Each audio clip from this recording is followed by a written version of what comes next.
ये आकाशवाणी गोरखपुर है। अब आप सुषमा श्रीवास्तव से क्षेत्रीय समाचार सुनिए।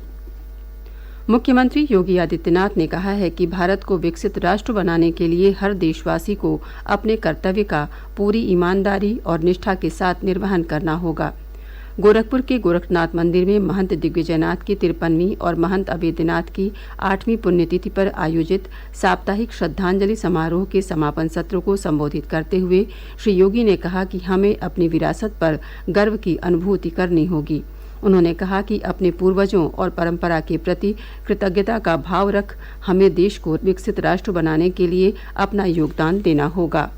भारत दुनिया की एक ताकत बन रहा है, लेकिन दुनिया की एक महाताकत के रूप में भारत को स्थापित करने के लिए भी बहुत कुछ किए जाने की आवश्यकता है। हर व्यक्ति को अपनी विरासत पर गौरव की अनुभूति करनी होगी। कृतज्ञता ज्ञापित करना अपने पूर्वजों के प्रति, अपनी परंपरा के प्रति, यह भी उसी का हिस्सा है। हमें विकसित भारत बनाना है। विकसित भारत बनाने के लिए हमारे स्तर पर क्या प्रयास हो सकता है? हर व्यक्ति जो जिस क्षेत्र में कार्य कर रहा है, अगर वह अपने कर्तव्यों का ईमानदारी पूर्वक निर्वहन करने लग जाए, अपने कर्तव्यों का अपने अपने क्षेत्र में एक निश्चल और निष्पक्ष भाव के साथ कार्य करना प्रारंभ कर देंगे, कोई कारण नहीं कि जब देश अपनी आजादी का शताब्दी महोत्सव मना रहा होगा, तब उस समय हमें एक विकसित भारत दिखेगा, दुनिया की एक महाताकत के रूप में स्थापित भारत दिखेगा।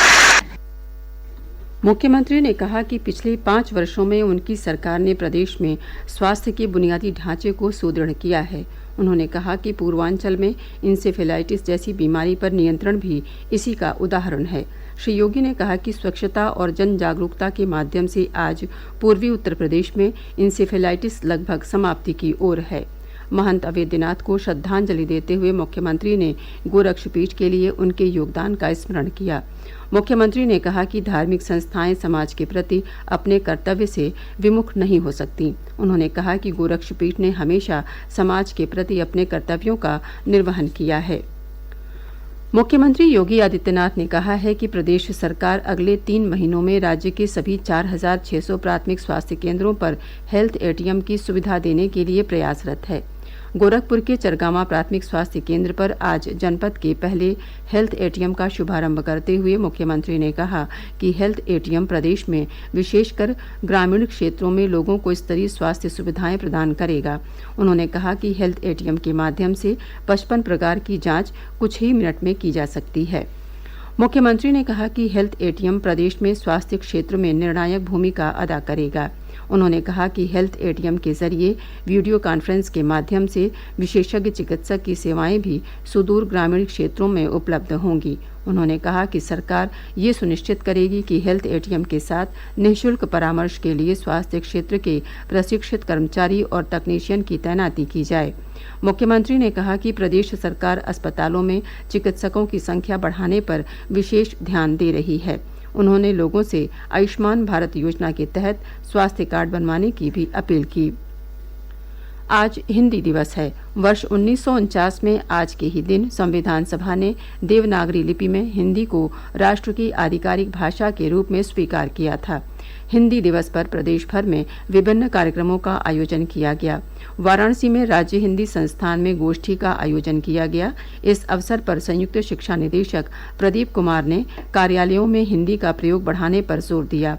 देवरिया में बाबा राघवदास स्नातकोत्तर महाविद्यालय में संगोष्ठी का आयोजन कर हिंदी के प्रचार प्रसार को बढ़ावा देने पर चर्चा की गई। मुख्य अतिथि प्रोफेसर सदानंद शाही ने कहा कि हिंदी सबसे उदार और लोकतांत्रिक भाषा है। उन्होंने कहा कि हिंदी को समृद्ध बनाने के लिए जनपदीय भाषाओं को समृद्ध बनाना होगा। प्रदेश के कई जिलों में पिछले 24 घंटों के दौरान वर्षा होने के समाचार हैं। गोरखपुर और आसपास के जनपदों में आज मध्यम से तेज वर्षा दर्ज की गई। दिन भर बूंदाबांदी जारी रहने से मौसम सुहावना बना हुआ है। अयोध्या, बस्ती, संत कबीर नगर, देवरिया, हमीरपुर, प्रतापगढ़, कौशाम्बी, फतेहपुर, कानपुर, बदायूं सहित अन्य जिलों में वर्षा होने से किसानों की धान की फसल को फायदा पहुंचा है। मौसम विभाग ने कल भी वर्षा होने का अनुमान जताया है। जौनपुर जिले में कल से 30 सितंबर तक आयुष्मान भारत योजना के तहत आयुष्मान कार्ड बनाए जाएंगे।